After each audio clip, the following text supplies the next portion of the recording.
아멘. 하나님께서 모세에게 말씀하십니다. 46절 말씀을 보면 하나님께서 지금까지 말씀하신 것이 규례와 법도와 율법이라 말씀하십니다. 다른 성경에는 법이다, 규정이다, 그리고 지켜야 할 지시사항이다 라고 표현하는 것을 확인할 수가 있습니다. 여러분, 하나님이 주신 법과 그리고 규칙을 잘 지키면 하나님께서는 우리들에게 어떠한 것을 주십니까? 우리가 이 땅에서 복을 누리며 살아갈 수 있도록 필요한 모든 것을 채워주시는 분입니다. 그런데 하나님의 말씀을 잘 지키지 않으면 어떻게 될까요? 하나님께서는 반드시 우리를 징계하시는 분이시지요. 그래서 오늘 말씀에도 그러한 부분들이 잘 나타나 있습니다. 그런데 여러분, 놀라운 하나님의 은혜는 무엇입니까?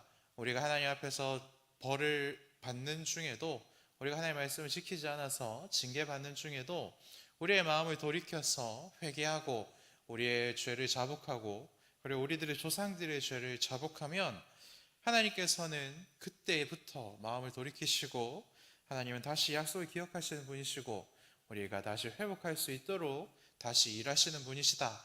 이것이 오늘 하나님께서 우리들에게 주시는 놀라운 말씀입니다.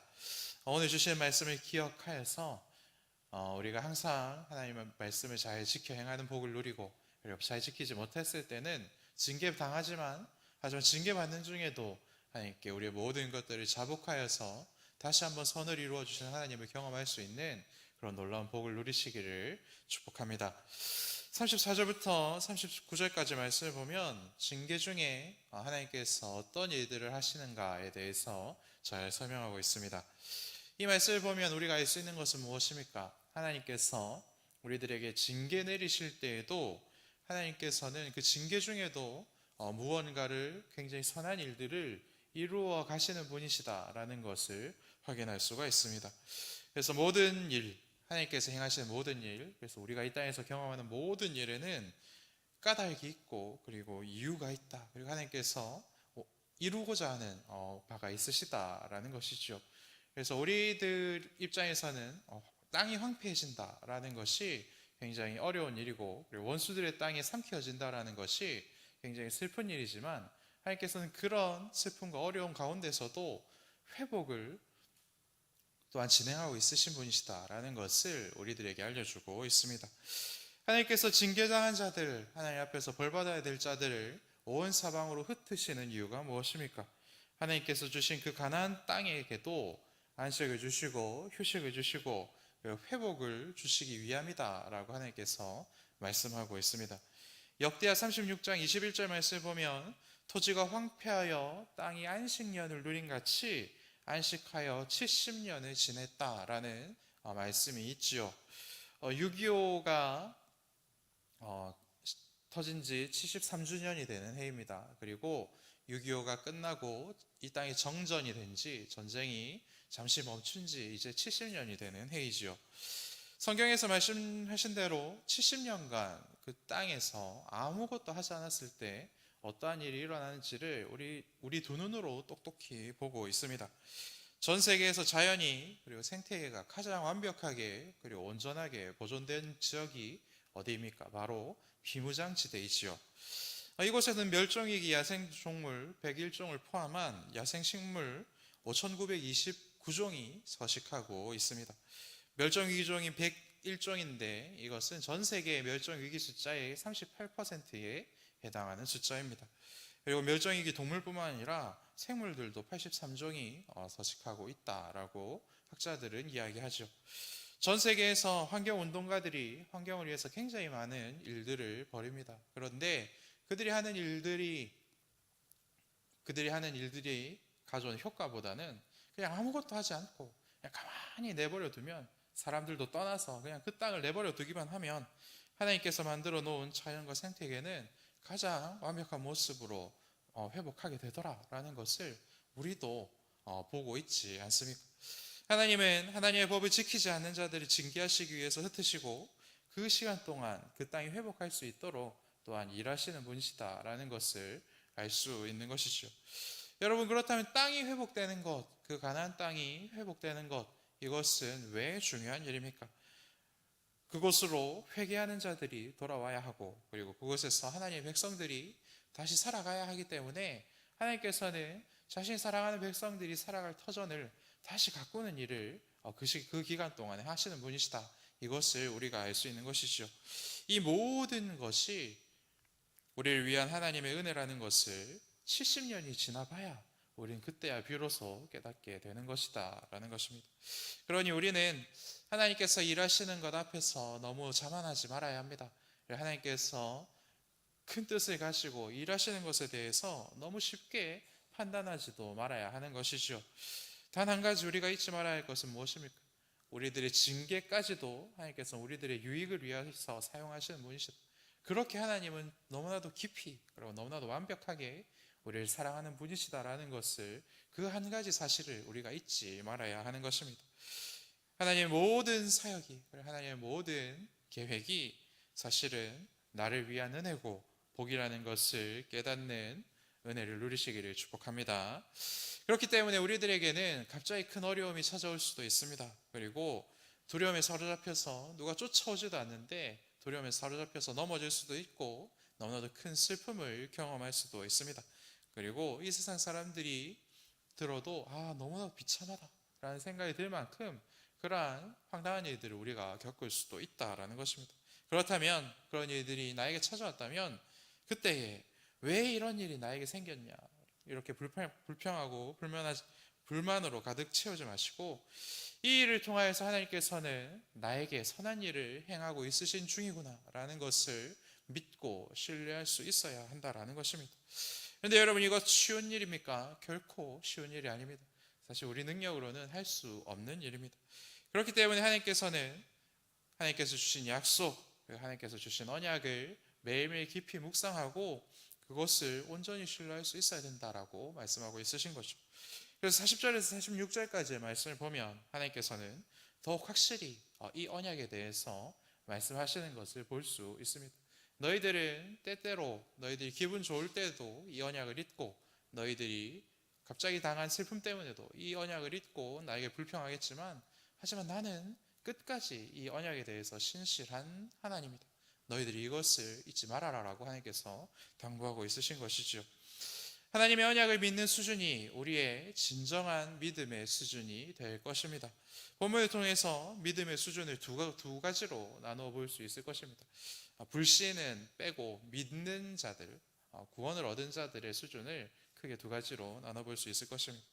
믿음의 기초, 믿음의 시작 단계는 어떻습니까? 자신의 죄를 고백하는 사람이죠. 예수 그리스도의 영으로 충만하여 하나님께서 내가 알고 지은 죄 모르고 지은 죄 모두 다 기억나게 하시고 그것을 아낌없이 하나님께 내어드리는 그런 믿음의 수준입니다. 많은 분들이 이러한 것들은 경험하셨죠. 그런데 오늘 말씀을 보면 이 단계에서 조금 더 깊은 단계가 있다. 그리고 더욱더 하나님께서 우리들에게 주고 싶어 하시는 단계, 믿음의 심화 단계가 있다라고 말씀하십니다. 그것은 무엇입니까?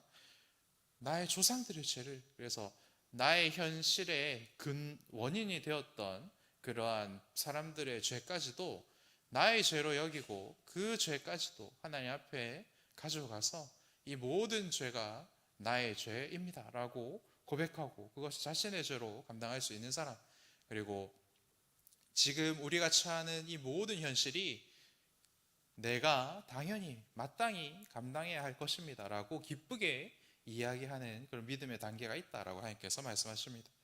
그래서 기초 단계, 믿음의 기초 단계에서는 아까 말씀드렸듯이 내가 지은 죄에 대해서는 그죠? 깔끔하게 하나님 앞에 회개하고 그리고 고백하고 그 벌을 달게 받지만, 조상들의 죄에 대해서는, 그래서 현실에 내가 당하는 그런 부당함과 그런 어려움, 그리고 만약에 전쟁이 났다 치면 왜 우리 부모님들은 이러한 잘못을 하여서 이 땅에 전쟁이 나게 했는가, 이런 생각으로 가득하여서 여전히 불평이 있고 왜 그때 그렇게 할 수밖에 없었나라는 원망으로 이렇게 가득 차 있는 상태라는 것이죠.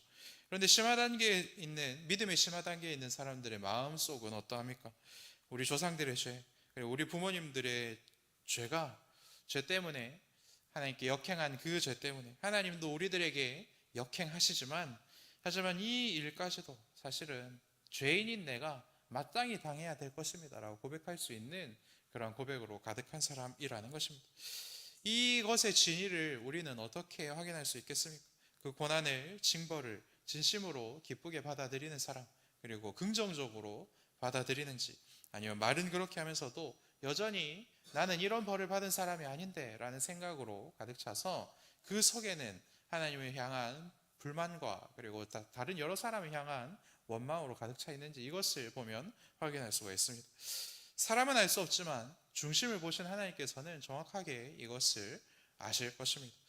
그리고 사실은 사람들도 알 수가 있습니다. 왜 그렇습니까? 우리들의 마음과 우리들의 행동과 표정은 일치하기 때문에 그렇죠. 특수부대 전역자들이 공통적으로 하는 이야기가 있습니다. 그것이 무엇이냐면, 신체적으로는 거기 들어와 있는 사람들이 거의 차이가 없는데, 근데 그 훈련을 완료하는 사람이 있고 그리고 중간에 포기하는 사람이 있는데, 딱 한 가지 차이 나는 것이 마음가짐. 그래서 아무리 힘들고 어렵고 고통스러운 훈련도 내가 이거 다 할 수 있다, 어떻게든 버틸 수 있다라고 생각하는 사람은 결국 끝까지 가고, 내가 이거 해서 뭐 하겠냐 라는 생각을 잠깐이라도 하는 사람은 중간에 거의 다 와서도 포기하게 되더라. 이것이 특수부대 전역자들의 이야기입니다. 이 죄를 대하는, 그리고 믿음을 대하는 우리들의 태도도 이와 같은 것 같습니다. 조상들의 죄를 나의 죄로 여길 줄 아는 것, 그리고 또한 기쁘게 벌을 받을 수 있는 것, 왜 중요합니까? 하나님께서 정해놓은 벌을 끝까지, 그리고 이탈하지 않고 중간에 포기하지 않고 끝까지 그것을 받아내는 것이, 받아내야지 우리가 이 신앙을 버리지 않고 그 모든 징계의 여정을 완주할 수 있기 때문에 그렇습니다. 그리고 이 모든 것을 나의 죄로 여기고 그리고 내가 마땅히 받아야 할 것으로 받아야지 하나님은 그때부터 다시 회복할 수 있는 은혜를 우리들에게 부여하신다라는 것이죠. 이와 같은 마음을 가진 사람들이 성경에는, 구약 성경에는 두 사람 이렇게 나타납니다. 누구입니까? 바로 다니엘과 느헤미야이죠. 다니엘 9장 16절 말씀을 보면, 우리의 죄와 우리 조상의 죄 때문에 예루살렘과 주의 백성이 수치를 당하고 있습니다 라고 다니엘이 고백하고 있습니다. 그리고 느헤미야는 예루살렘과 남은 백성들의 시련의 소식을 듣고 나와 내 아버지의 집이 범죄하였습니다 라고 고백하는 모습이 성경에 담겨 있습니다. 그래서 하나님께서는 오늘 주신 우리 본문을 통하여서 이 말씀을 정확하게 배우고 하나님께서 원하시는 바가 무엇인지를 우리가 정확하게 깨닫고 이러한 것들을 기도하고 이러한 것들에 있어서 이 모든 상황들이 나의 죄 때문입니다라고 고백하는 이런 마음들을 하나님께서는 가지고 살아가기를 원하십니다. 왜 그렇습니까? 이 고백이 가장 확실하게 나타났던 것이 십자가 위에서 있기 때문에 그렇습니다. 예수님께서는 우리 모두의 죄를 짊어지시고 걔는 왜 그랬을까? 그리고 이전에 지었던 죄와 그리고 앞으로 지을 우리들의 죄까지도 예수께서 모두 다 짊어지시고 그 모든 죄가 내가 감당해야 될 죄입니다. 아버지 하나님, 그 모든 죄를 나에게 감당시켜 주셔서 감사합니다라는 마음으로 십자가에 오르셨기 때문에 그렇죠. 그래서 예수님께서 행하신 그 믿음의 고백들이 우리들에게도 있어야 된다라고 하나님께서는 오늘 레위기 말씀에서 미리 말씀하고 있으시다라는 것입니다. 사랑하는 여러분, 새벽기도 나와서 기도하시는 저와 여러분의 기도가 믿음의 심화 단계의 고백으로 충만하시기를 축복합니다. 그래서 믿음의 심화 단계의 기도와 고백이 가정을 회복하고 교회를 회복하고 나라와 민족을 회복하는 가장 중요한 역할을 한다라는 것을 이러한 기도로 우리의 삶을 채울 때에 경험하여서 크신 하나님을 바라볼 수 있는 믿음의 눈을 가지시기를 또한 축복합니다. 성경에서는 이러한 기도를 했었던 사람을 우리가 2명 발견할 수 있었습니다. 그런데 지금 하나님의 책에는 이렇게 기록되어 있을 줄로 믿습니다. 내가 서울시민교회를 봤더니 그곳에 나와서 새벽 기도하는 자들 모든 사람들이 같은 기도를 하더라. 함께 기쁜 마음으로 징계도 감당하였고 끝내는 나의 회복도 선물로 받았다. 이러한 하나님의 기록들이 하나님의 생명책에 기록될 줄로 믿습니다. 정리합니다. 사랑하는 여러분, 하나님은 아무 이유 없이 아무 계획 없이 징계를 하지 않는 분이십니다. 징계 가운데에도 하나님은 선한 일을 하시는 분이시죠. 그런 선한 일을 하시는 하나님께 감사할 줄 알고 그 모든 일 가운데 복을 주실 하나님을 더욱 깊이 붙들 수 있는 은혜를 누리시기 바랍니다.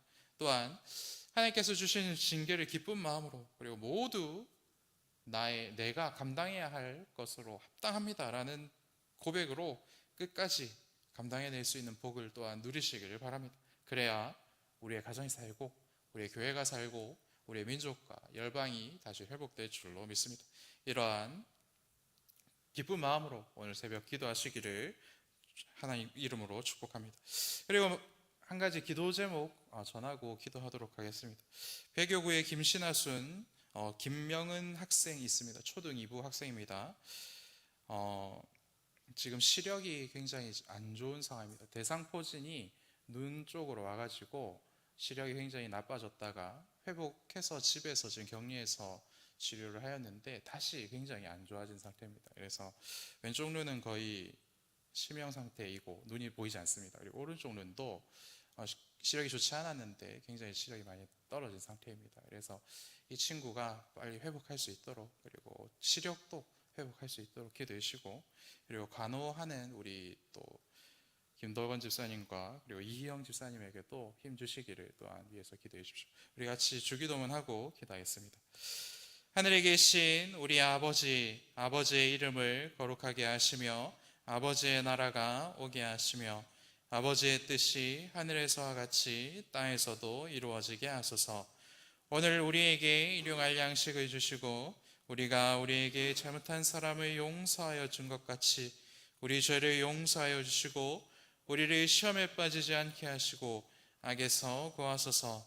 나라와 권능과 영광이 영원히 아버지의 것입니다. 아멘.